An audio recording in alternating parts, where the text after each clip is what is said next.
লীলা এবং আলোর গুহা। এক সময় এক ছোট্ট গ্রামে বাস করত লীলা নামের একটি মেয়ে। গ্রামের সবাই ফিসফিস করে কথা বলতো ফিসফিসে বন নিয়ে, যে বনের ভেতর নাকি অনেক রহস্য লুকিয়ে আছে। কিন্তু লীলা ভয় পেত না, তার মন ছিল কৌতূহলে ভরা।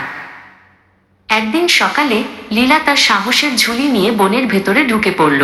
সে শুনতে পেল গাছের পাতার ফিসফিসানি যেন তাকে ডাকছে। সে এগিয়ে চলল, যেখানে কেউ কখনো যায়নি। হঠাৎ সে দেখতে পেল একটা বড় পাতার নিচে কিছু একটা জলজল করছে। কাছে গিয়ে সে দেখল একটি ছোট্ট আলোর মতো প্রাণী আটকে আছে। প্রাণীটি ভয় পেয়ে কাঁপছিল। লীলা সাবধানে পাতাটি সরিয়ে দিল। আলোর প্রাণীটি কৃতজ্ঞতায় তার চারপাশে ঘুরতে লাগল।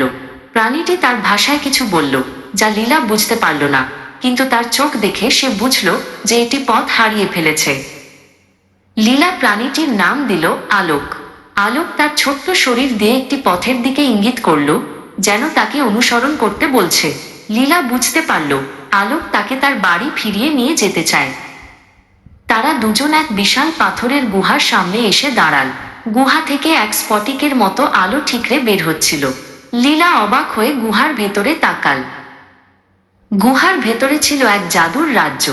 চারদিকে ঝলমল করছিল হাজার হাজার স্ফটিক, আর প্রতিটি স্ফটিক থেকে বেরিয়ে আসছিল এক নতুন রঙের আলো। আলোক তার বন্ধুদের কাছে ফিরে গেল।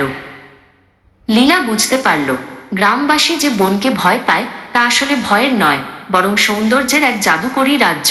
আলোক এবং তার বন্ধুরা তাকে স্বাগত জানাল।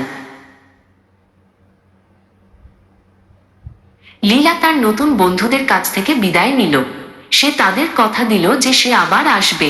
সে বুঝতে পারল সাহস আর কৌতূহল দিয়ে অজানা জিনিসের রহস্য উন্মোচন করা যায়।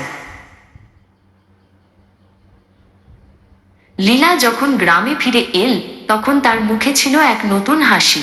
ফিসফিসে বন আর ভয়ের জায়গা ছিল না, বরং ছিল তার এবং আলোকের গোপন বন্ধুত্বের এক জাদুকরী স্থান।